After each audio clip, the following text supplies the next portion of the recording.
G'day, welcome back. So, back onto the top force build, obviously. We are going on to bag C. So, we're going to get these gears together. Shouldn't take long at all. We'll start with the bevel gear.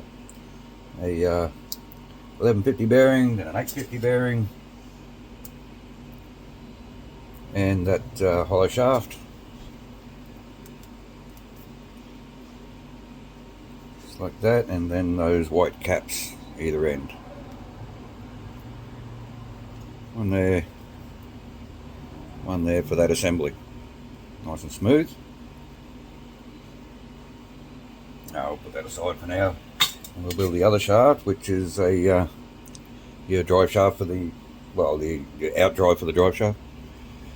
And for this one we need, in there somewhere, a bearing first, I believe.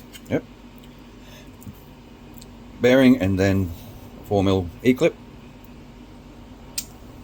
Whoa, finally had one not work. That hasn't happened for a long time. Alright, have another go. Okay, so just a bit of an example. Okay, so you can see that actually clipped on, right? But you can see it hasn't gone on all the way. So don't, just because you hear a click when putting these E-rings on, don't just assume that they've gone all the way. Make sure that that center spigot is in the groove, and if you can't spin it freely, then it's not on all the way. So watch out for that. It's caught me out a couple of times in the past. As long as you remember to just double check, then you shouldn't have a drama. Our other 850 bearing, and now those gears can go into our assembly. So I am going to install this one first. We've already greased up the transmission, the differential, sorry. One in there, it's nice and smooth. Obviously we can't power up this transmission until basically the chassis is together and the center drive shaft's in. But it feels like everything's running smoothly. So now this shaft will just slide in like that, and a bit more grease. I like a lot of grease. And then we can move that way. Install our lid. Everything feels nice.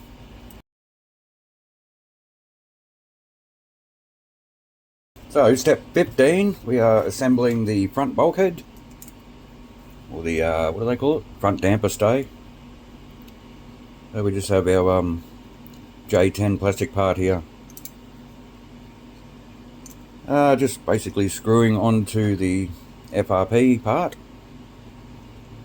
It's told us to put thread lock on the ball ends and the nuts, which I've already done, just to save a bit of time for you guys.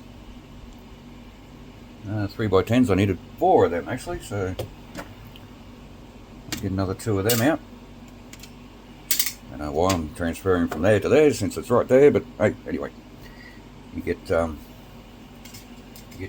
used to doing things a certain way, and then that's how you do them. So our 3x10s and our flange nuts through the top holes. Now this is the first time I've ever had to put thread lock on a flange nut, but it would be because the serrations on the back of the flange nut won't work on this FRP plate the way it works on plastic. It actually bites into the plastic and gives it its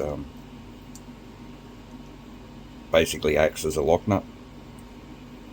Not as effective as a nylock nut, but it works pretty well when it pulls itself into plastic. And I reckon it just wouldn't have the same effect on this FRP. So that was a long-winded explanation of how a serrated flange nut works while I'm assembling a bulkhead. So just wiping off the excess thread lock. Now the two bottom screws, exactly the same thing. Now these go into the outer holes, by the look. Yes. And our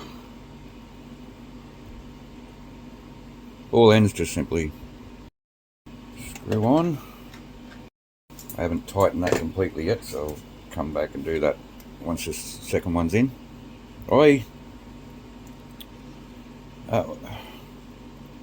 First deciding what kind of video to do for you guys with this particular kit.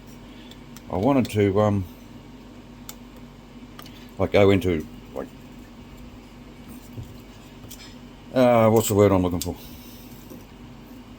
Like great detail, you know, kind of step by step, screw by screw, bolt by bolt. Kind of like I did in the first video with the ball diff. I'm struggling holding these, so I'm going to go back to the box wrench.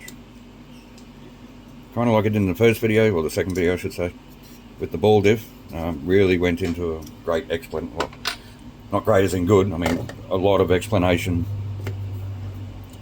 as to how everything went together in that ball diff.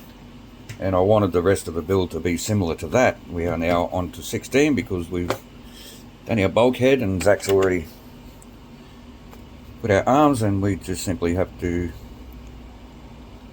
snap them on. As I was saying, I wanted to go into that kind of level of detail with the rest of the build, but I don't think I can go into much more detail than what I already am, because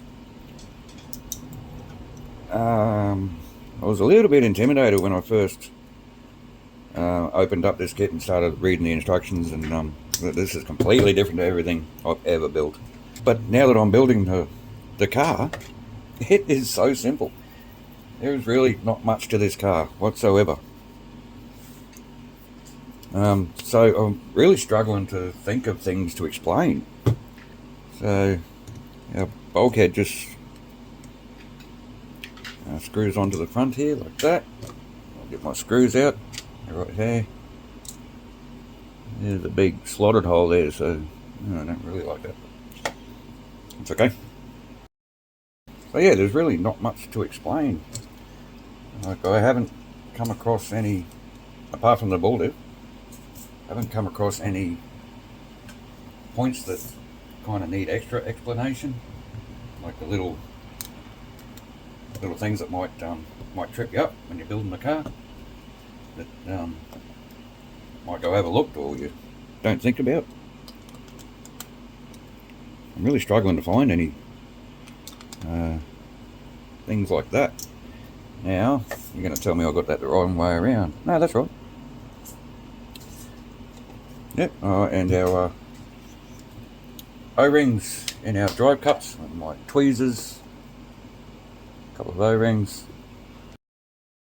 So, yeah, you guys let me know what you think,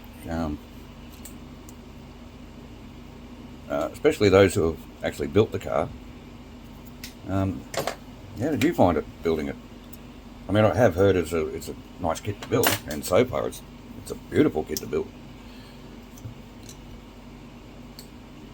But yeah, let us know. Do you think we could have gone into a bit more explanation on certain things, or are we explaining too much? Are the things we're explaining just so dead obvious that they barely need mentioning? Right, so step 17. It's exciting, putting on our front uprights.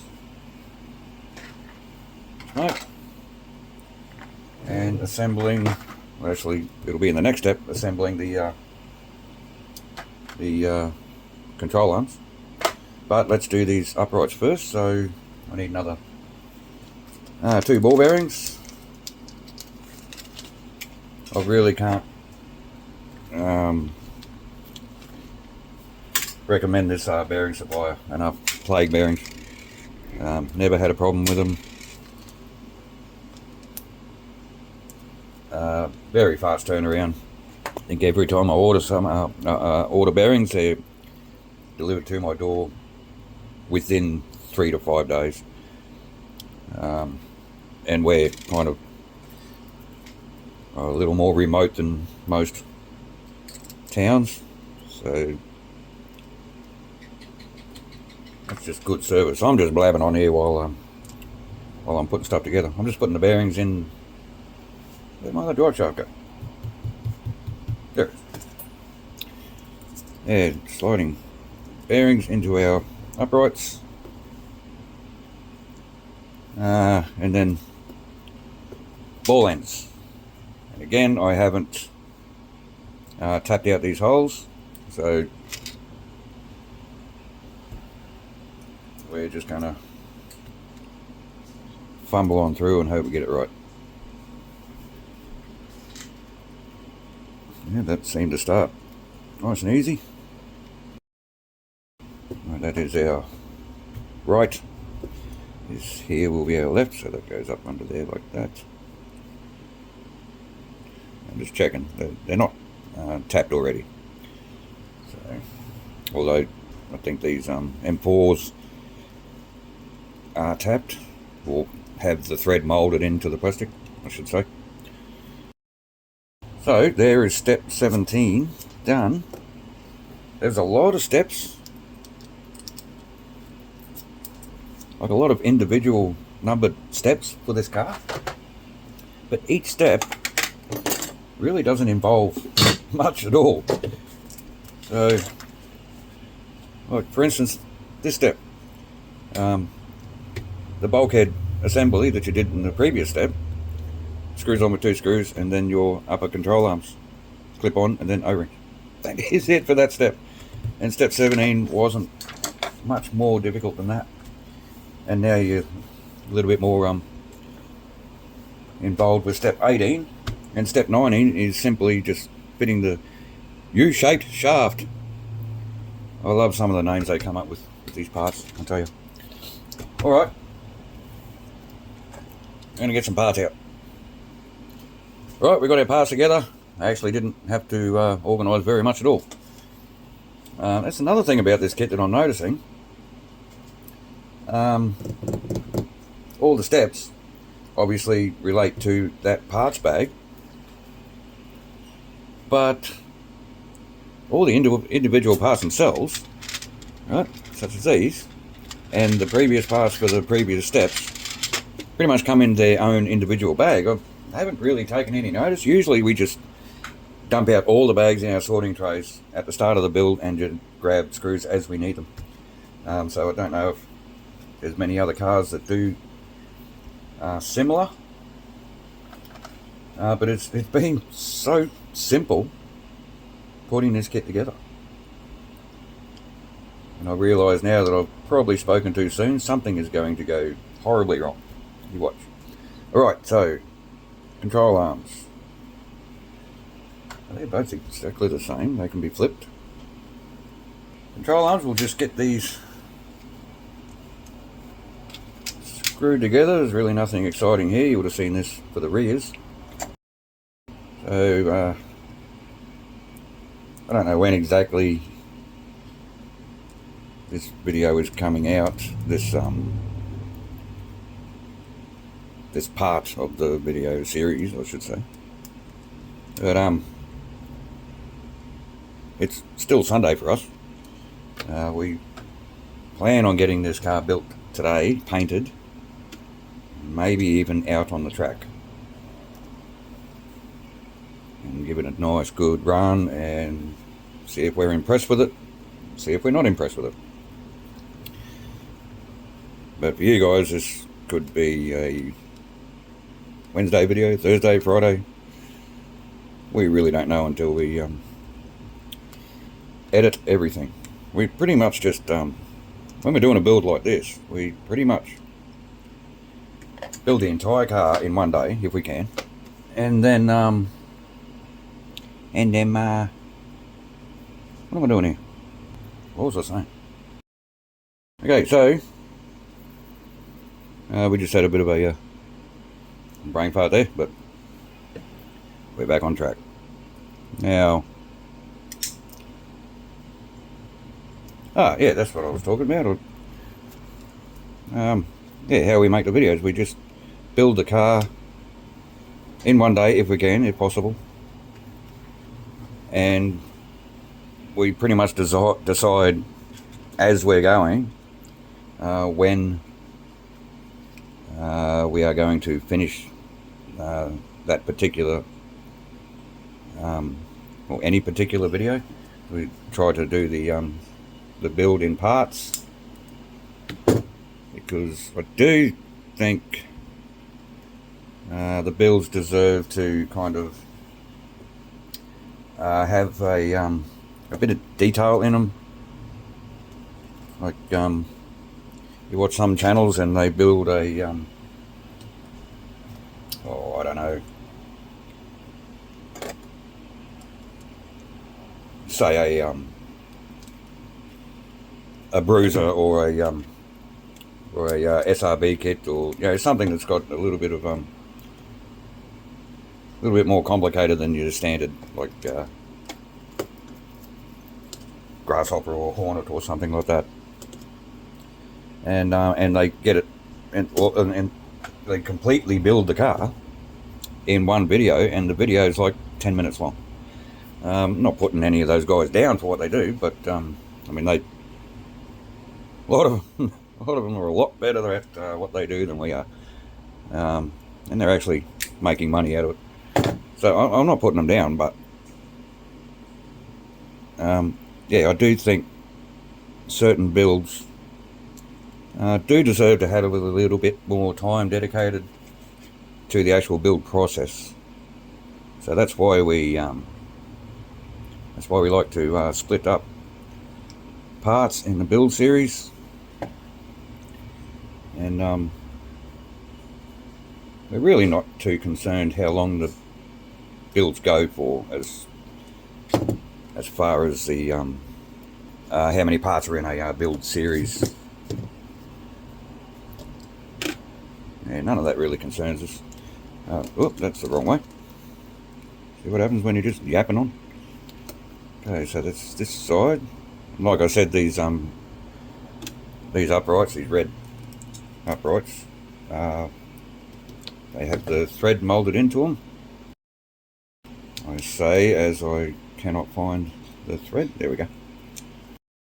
And I really would have preferred these uprights to be in black. Oh, beggars can't be choosers. Or maybe we can. I don't know. Alright, so that is step 18. And step 19, we just got to put this all together. And that is our front end done. And that is also parts bag C completed. So we actually haven't finished yet, because I've got to install these ball screws. See if I can find why. There it is. So yeah, you guys let us know what you think of our build process as far as the channel goes, with the format, I guess, the way we produce the videos, bring them out to you, I guess.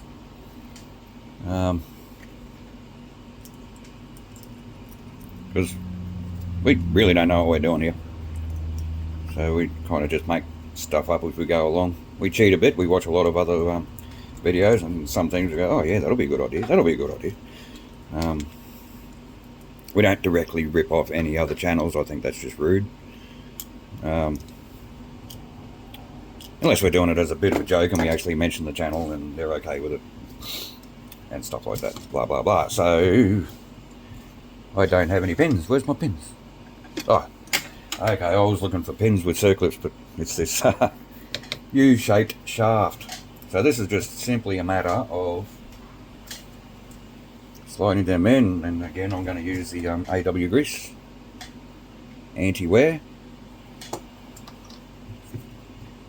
Now you got to make sure you get them on the right way. This little pointy bit there, that's the front. That's just going to keep flopping down and annoying me.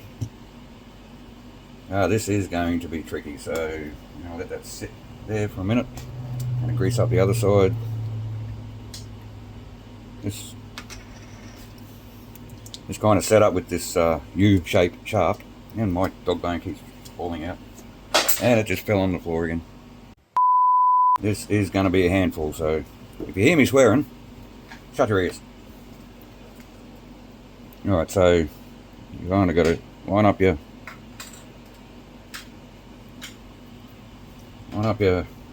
dog bone. Alright. Sort of hold those two together at the same time, and with your third hand sort of try and get everything lined up.